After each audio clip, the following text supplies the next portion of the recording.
আজকে টিফিনে আছে রুটি, পনিরের তরকারি, বেগুন ভাজা। নমস্কার বন্ধুরা, আমি মৌসুমি পূর্ব বর্ধমান থেকে এসে গেছি সকালের জল খাবার নিয়ে। দেখো গাছে টাটকা টাটকা বেগুন নিয়ে আমি এখানে বেগুন ভাজা করে নিচ্ছি। গরম গরম বেগুন ভাজা বেশ ভালোই লাগে মাঝে মধ্যে।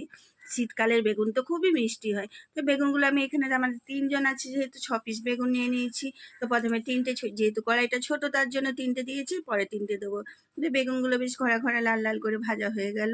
তার সাথে পনিরের তরকারিটা আমার হয়েই ছিল, ওটা আর দেখানো হয়নি, তাহলে তো আমার ভিডিওটা অনেক বড় হয়ে যাবে। আবার তিনটে দিয়ে দিলাম। তো আমি একটু ঢাকা চাপা দিয়ে ভাজি, তাহলে তাড়াতাড়ি হয়েও যায় আর কম আঁচেতে আস্তে আস্তে বেশ ভালো হয়, নরম হয়ে যায়। তারপর দেখো বেগুনটা কিন্তু ঢাকাটা খুলে উল্টে দিলাম। এটা কিন্তু আমি খুন্তি নিইনি, চামচটা যেহেতু তরকারি তুলেছিলাম ওই চামচটাই ছিল, ওটাই নিয়ে নিলাম। তো বন্ধুরা, তোমাদের কেমন লাগে এই বেগুন ভাজা দিয়ে রুটি বা পরোটা খেতে? আমার তো শীতকালে বেগুন ভাজা, বেগুন পোড়া, বেগুন ভাপা সব বেশ ভালো লাগে। দেখো দুটো গরম গরম রুটি নিয়ে নিয়েছি, একটা তোমার লাল পান্তুয়া মিষ্টি নিয়ে নিয়েছি।